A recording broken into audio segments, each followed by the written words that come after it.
जैसे शिवराज जी को सबसे ज्यादा चिंता कांग्रेस की है और वो कांग्रेस के सदस्य हों कि नरोत्तम जी ने बोलना दोबारा शुरू किया है। प्रधानमंत्री मोदी जी के एक फटकार के बाद है कि वो वापस लौट जाएं बॉलीवुड की तरफ तो अच्छा होगा, क्योंकि राजनीति में उनको स्वीकृति नहीं मिलेगी। तो आरोप लगा रहे हैं बीजेपी वाले जिनके यहाँ लोकतंत्र नाम की कोई चीज ही नहीं है। विधानसभा चुनाव में प्रचंड बहुमत कमलनाथ जी के चेहरे पे, कांग्रेस के निशान पे और भारतीय जनता पार्टी के विरोध में। जनता नमस्कार, मैं हूँ राशि राय और आप देख रहे हैं खरी बात न्यूज। आज हमारे साथ है कांग्रेस के मीडिया उपाध्यक्ष अब्बास हफीज जी। इनसे हम कुछ चर्चाएं करेंगे। सबसे पहले मैं आपसे पूछना चाहती हूँ कि 24 तारीख को जो राष्ट्रीय अधिवेशन है उसमें कौन कौन आना है? देखिए, राष्ट्रीय अधिवेशन कांग्रेस पार्टी का प्लेनरी सेशन कहलाता है और उसमें कांग्रेस पार्टी के जो एआईसीसी डेलीगेट्स चुने जाते हैं, जिनको कांग्रेस का कार्यकर्ता वोट दे के चुनता है। अलग अलग राज्यों में अलग अलग लोग होते हैं और वो चुनकर जब एआईसीसी डेलीगेट बनते हैं तो उनको उसमें आमंत्रित किया जाता है। फिर कई विषय पर चिंतन मंथन होता है राष्ट्रीय अधिवेशन के अंदर और औपचारिक घोषणा भी होती है राष्ट्रीय अध्यक्ष जिनको चुनाव के माध्यम से चुना गया है, और उसके बाद से वो पूरी तरह से एक्टिव रहते हैं। राष्ट्रीय अधिवेशन 24 तारीख को है, उसमें प्रदेश अलग अलग राज्यों के अलग अलग एआईसीसी डेलीगेट आ रहे हैं। एआईसीसी डेलीगेट का मतलब है एआईसीसी जो फॉर्म हुआ है चुनाव के माध्यम से, ऑल इंडिया कांग्रेस कमेटी, उसमें जिन जिन को सदस्य चुना गया है कांग्रेस कार्यकर्ताओं ने, हर राज्य की अलग अलग सूची है, हर राज्य का एक कोटा है। पूरे देश भर से वहां एआईसीसी के सदस्य जो नवनिर्वाचित चुने गए हैं उनको बुलाया गया।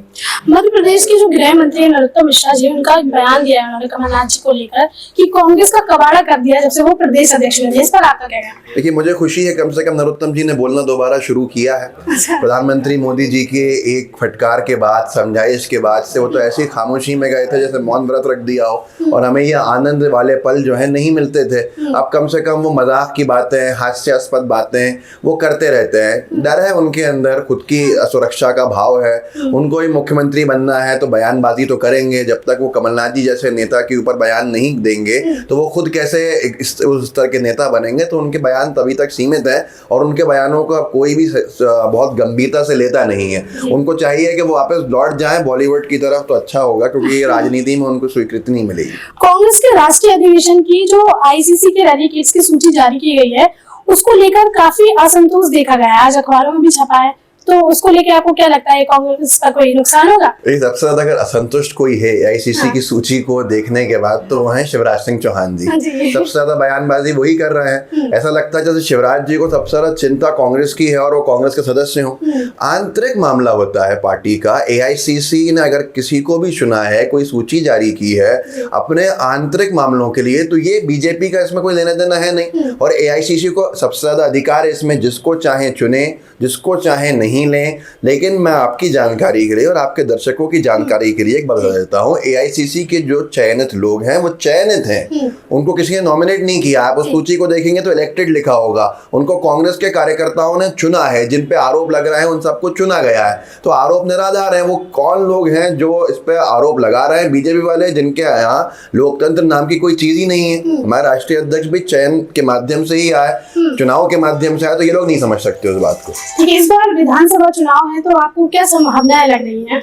विधानसभा चुनाव में प्रचंड बहुमत कमलनाथ जी के चेहरे पे, कांग्रेस के निशान पे और भारतीय जनता पार्टी के विरोध में। अच्छा, जनता क्यों चुनेगी उनको आज वो भी समझ चुके हैं। हर मोर्चे पे नाकाम हो चुकी शिवराज सरकार। 2 दशक के मुख्यमंत्री आज भी अपने वादे करने पे उतारू हैं।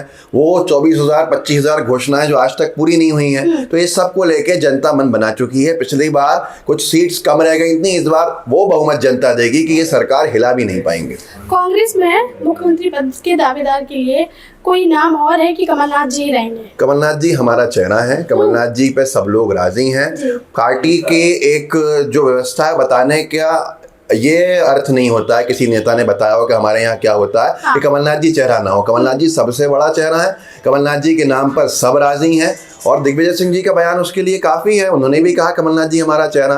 कमलनाथ जी को जनता चाहती है और ये हमारी खुशकिस्मती है प्रदेशवासियों की कि कमलनाथ जी मुख्यमंत्री का चेहरा है, जिन्होंने एक बार जब मुख्यमंत्री बने तो कई ऐसे काम किए थे जिसको 2 दशक में जनता ने देखा भी नहीं था। इस बार छत्तीसगढ़ चुनाव है तो आपको क्या लगता है कितनी सीटें आएंगी कांग्रेस की?